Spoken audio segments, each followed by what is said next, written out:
ಮಕ್ಕಳ ವಿದ್ಯಾಭ್ಯಾಸಕ್ಕೆ ಸರ್ಕಾರಿ ಶಾಲಾ ಕಾಲೇಜುಗಳಿಗೆ ದಾಖಲು ಮಾಡಲು ಹಿಂಜರಿಯುವ ಕಾಲ ಇದು.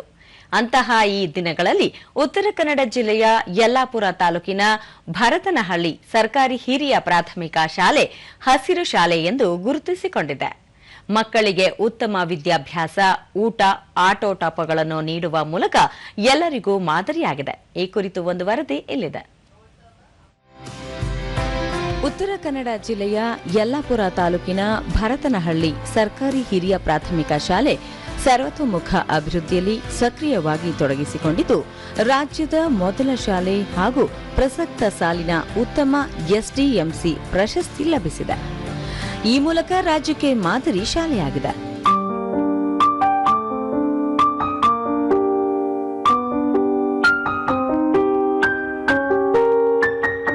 ಶಾಲೆಯ ವ್ಯಾಪ್ತಿಗೆ ಒಳಪಡುವ ಸುಮಾರು 1.5 ಎಕರೆ ಜಮೀನಿನಲ್ಲಿ ಅಡಿಕೆ, ತೆಂಗು, ನಾನಾ ಬಗೆಯ ಹಣ್ಣಿನ ಗಿಡಗಳು ಹಾಗೂ ಕೈತೋಟದಲ್ಲಿ ಬದನೆಕಾಯಿ, ಬೆಂಡೆಕಾಯಿ, ಹೀರೆಕಾಯಿ, ಮೂಲಂಗಿ, ಹಾಗಲಕಾಯಿ ಸೇರಿದಂತೆ ವಿವಿಧ ಬಗೆಯ ತರಕಾರಿಗಳು, ಸೊಪ್ಪುಗಳನ್ನು ಬೆಳೆಯಲಾಗುತ್ತಿದೆ. ಸೊಪ್ಪು, ತರಕಾರಿಗಳನ್ನು ಮಧ್ಯಾಹ್ನದ ಬಿಸಿಯೂಟಕ್ಕೆ ಬಳಸಿಕೊಳ್ಳಲಿದ್ದು, ಹಣ್ಣುಗಳನ್ನು ಮಕ್ಕಳಿಗೆ ತಿನ್ನಲು ನೀಡಲಾಗುತ್ತದೆ.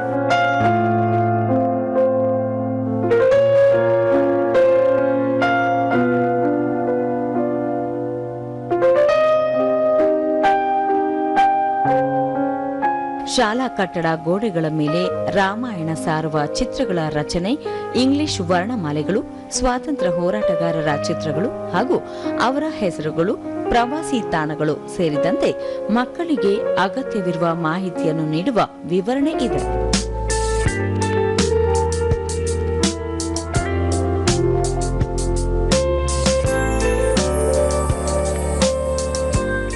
ಒಟ್ಟಾರೆ ಎಸ್ಡಿಎಂಸಿ ದೂರದೃಷ್ಟಿ ಮತ್ತು ಶಿಕ್ಷಕರಿಗೆ ಶಾಲೆಯ ಮೇಲಿರುವ ಕಾಳಜಿ ಹಾಗೂ ಅಭಿವೃದ್ಧಿ ಶಾಲೆಯನ್ನು ರಾಜ್ಯ ಮಟ್ಟದಲ್ಲಿ ಗುರುತಿಸುವಂತೆ ಮಾಡಿದೆ. ದೂರದರ್ಶನದೊಂದಿಗೆ ವಿದ್ಯಾರ್ಥಿನಿ ಸೌಜನ್ಯ ಶೇರುಗಾರ, ಸಾವಯವ ಗೊಬ್ಬರದಿಂದ ನಮ್ಮ ಶಾಲೆಯ ಕೈತೋಟದಲ್ಲಿ ತರಕಾರಿ ಬೆಳೆಯಲಾಗುತ್ತದೆ. ತರಕಾರಿ ಬೆಳೆಯುವ ಕುರಿತು ವಿದ್ಯಾರ್ಥಿಗಳಿಗೂ ಅರಿವು ಮೂಡಿಸಲಾಗುತ್ತದೆ. ಜೊತೆಗೆ ಹಣ್ಣುಗಳನ್ನು ಬೆಳೆದು ಮಕ್ಕಳಿಗೆ ಹಂಚಲಾಗುತ್ತದೆ. ಪ್ರತಿ ಶನಿವಾರ ವ್ಯಾಯಾಮ ಮಾಡಿಸಲಿದ್ದು, ಇದರಿಂದ ದೈಹಿಕ ಹಾಗೂ ಮಾನಸಿಕ ಏಕಾಗ್ರತೆ ಸಿಗುತ್ತದೆ ಎಂದರು. ನಮ್ಮ ಶಾಲೆಯ ಕೈತೋಟದಲ್ಲಿ ತರಕಾರಿಗಳನ್ನು ಬೆಳೆಯುತ್ತಾರೆ. ಇದು ಸಾವಯವ ಗೊಬ್ಬರದಿಂದಲೇ ಬೆಳೆಯುತ್ತಾರೆ ಹಾಗೂ ಮಕ್ಕಳಿಗೂ ಕೂಡ ಹೇಗೆ ಬೆಳೆಯುವುದು ಎಂದು ಸಾವಯವ ಗೊಬ್ಬರದ ಮೂಲಕ ಶಾಲೆಯ ಕೈತೋಟದಲ್ಲಿ ಸಾವಯವ ಗೊಬ್ಬರವನ್ನು ಬಳಸಿ ಕೈತೋಟವನ್ನು ಬೆಳೆಯುತ್ತಾರೆ. ಹಾಗೆ ನಮಗೆ ಕೂಡ ಸಾವಯವ ಗೊಬ್ಬರದಲ್ಲಿ ಹೇಗೆ ಬೆಳೆಯುವುದು ಎಂದು ಕಲಿಸಿಕೊಡುತ್ತಾರೆ. ಈ ಸಾವಯವ ಗೊಬ್ಬರದಿಂದ ಬೆಳೆಯುವ ತರಕಾರಿಗಳಿಂದ ನಾವು ಕೂಡ ಆರೋಗ್ಯವಾಗಿರುತ್ತೇವೆ. ವಿದ್ಯಾರ್ಥಿ ಖುಷಿ ಸುಣಗಾರ್, ನಮ್ಮ ಶಾಲೆ ಸುಂದರ ಹಾಗೂ ವಿಶಾಲವಾಗಿದ್ದು, ತಾಜಾ ತರಕಾರಿ ಬೆಳೆಯುವುದರ ಜೊತೆಗೆ ಎಲ್ಲ ರೀತಿಯ ಆಟ ಪಾಠಗಳು, ಕ್ರೀಡಾ ಪರಿಕರಗಳು ಲಭ್ಯವಿದ್ದು, ಅವುಗಳಿಂದ ವಿದ್ಯಾರ್ಥಿಗಳಿಗೆ ಹೆಚ್ಚು ಅನುಕೂಲವಾಗುತ್ತದೆ. ಈ ಎಲ್ಲ ಅನುಕೂಲಗಳಿಂದ ನಮ್ಮ ಶಾಲೆ ಎಂದರೆ ನಮಗೆ ಅಚ್ಚುಮೆಚ್ಚು ಎಂದು ಸಂತಸ ವ್ಯಕ್ತಪಡಿಸಿದರು. ಈ ಊರಿನ ಹೆಸರು ಭರತನಹಳ್ಳಿ. ನಮ್ಮ ಶಾಲೆಯಲ್ಲಿ ಬಿಸಿ ಊಟಕ್ಕೆ ಬಳಸುವ ತರಕಾರಿಗಳನ್ನು ನಮ್ಮ ಶಾಲೆಯ ಓಳಿಗಳಲ್ಲಿ ಬೆಳೆಸಿ ಅದನ್ನು ಕತ್ತರಿಸಿ ಮಾಡುತ್ತಾರೆ ಹಾಗೂ ತುಂಬ ರುಚಿಕರವಾಗಿ ಅಡುಗೆಯನ್ನು ಮಾಡಿಕೊಡುತ್ತಾರೆ. ನಮ್ಮ ಶಾಲೆ ನಮಗೆ ತುಂಬ ಸುಂದರವಾಗಿದೆ ಮತ್ತು ಆಟದ ಮೈದಾನ ತುಂಬ ಆಟಗಳನ್ನು ಆಡಲು ಸಹಾಯಕವಾಗಿದೆ. ಎಸ್ಡಿಎಂಸಿ ಅಧ್ಯಕ್ಷ ಶಶಿಕಾಂತ್ ಹೆಗಡೆ, ನಮ್ಮ ಶಾಲೆಗೆ ಈ ಬಾರಿ ಉತ್ತಮ ಎಸ್ಡಿಎಂಸಿ ಬಹುಮಾನ ದೊರೆತಿದೆ. ಶಾಲೆಗೆ ಬರುವ ಎಲ್ಲ ಅನುದಾನವನ್ನು ಬಿಸಿಯೂಟಕ್ಕೆ ಬಳಕೆ ಮಾಡಿಕೊಳ್ಳುತ್ತಿದ್ದು, ಮಕ್ಕಳಿಗಾಗಿಯೇ ಶಾಲಾ ಆವರಣದಲ್ಲಿ ಹಣ್ಣಿನ ಗಿಡಗಳನ್ನು ನೆಟ್ಟು ಆ ಫಲಗಳನ್ನು ಮಕ್ಕಳಿಗೆ ನೀಡಲಾಗುತ್ತಿದೆ.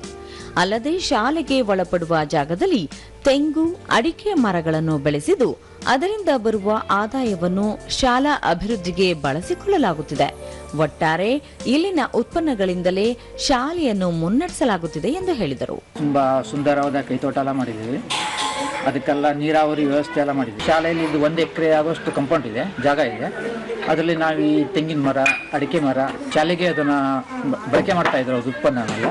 ಯಲ್ಲಾಪುರ ಕ್ಷೇತ್ರ ಶಿಕ್ಷಣಾಧಿಕಾರಿ ರೇಖಾ ಸಿ ನಾಯಕ್, ಭರತನಹಳ್ಳಿ ಸರ್ಕಾರಿ ಪ್ರಾಥಮಿಕ ಶಾಲೆಗೆ ರಾಜ್ಯ ಮಟ್ಟದ ಉತ್ತಮ ಎಸ್ಡಿಎಂಸಿ ಶಾಲೆಯ ಪ್ರಶಸ್ತಿ ದೊರೆತಿದ್ದು 1 ಲಕ್ಷ ನಗದು ಬಹುಮಾನ ಲಭಿಸಿದೆ. ಅದನ್ನು ಶಾಲಾಭಿವೃದ್ಧಿಗೆ ಬಳಸಲಾಗುತ್ತಿದೆ. ಶಾಲೆಯಲ್ಲಿರುವ 3 ಶಿಕ್ಷಕರು ಮುತುವರ್ಜಿಯಿಂದ ಕೆಲಸ ಮಾಡುತ್ತಾ ಮುನ್ನಡೆಸುತ್ತಿದ್ದಾರೆ. ಜೊತೆಗೆ ಡಿಜಿಟಲ್ ಮಾಧ್ಯಮದ ಮೂಲಕ ಮಕ್ಕಳಿಗೆ ಉತ್ತಮ ಶಿಕ್ಷಣ ನೀಡಲಾಗುತ್ತಿದ್ದು, ವಿದ್ಯಾರ್ಥಿಗಳಿಗೆ ಸ್ವಾವಲಂಬನೆ ಬೆಳೆಸುವಲ್ಲಿ ಈ ಶಾಲೆ ಮಾದರಿಯಾಗಿದೆ ಎಂದರು. ಮಕ್ಕಳು ಕೂಡ ಎಲ್ಲ ಕೆಲಸಗಳಲ್ಲಿ ಕೈತೋಟದಲ್ಲಿ ತೋಟವನ್ನ ನಿರ್ವಹಣೆ ಮಾಡುವಲ್ಲಿ ಅವರು ಕೂಡ ಶ್ರಮದಾನದ ಮೂಲಕ ಕೆಲಸವನ್ನ ನಿರ್ವಹಿಸ್ತಾ ಇದ್ದಾರೆ. ಶಾಲೆಯಲ್ಲಿ ಡಿಜಿಟಲಿ ಶಾಲೆ ತುಂಬ ಸ್ಟ್ರಾಂಗ್ ಆಗಿದೆ. ಎಲ್ಲ ಶಿಕ್ಷಕರು ಕೂಡ ಡಿಜಿಟಲ್ ಮಾಧ್ಯಮವನ್ನು ಬಳಸ್ಕೊಂಡು ಮಕ್ಕಳಿಗೆ ಶಿಕ್ಷಣವನ್ನು ಕೊಡ್ತಾ ಇದ್ದಾರೆ. ಸ್ವಾವಲಂಬಿತನವನ್ನು ಬೆಳೆಸ್ಕೊಳ್ಳಿಕ್ಕೆ ಮಕ್ಕಳಿಗೆ ಸಹಾಯ ಮಾಡ್ತಾ ಇದ್ದಾರೆ.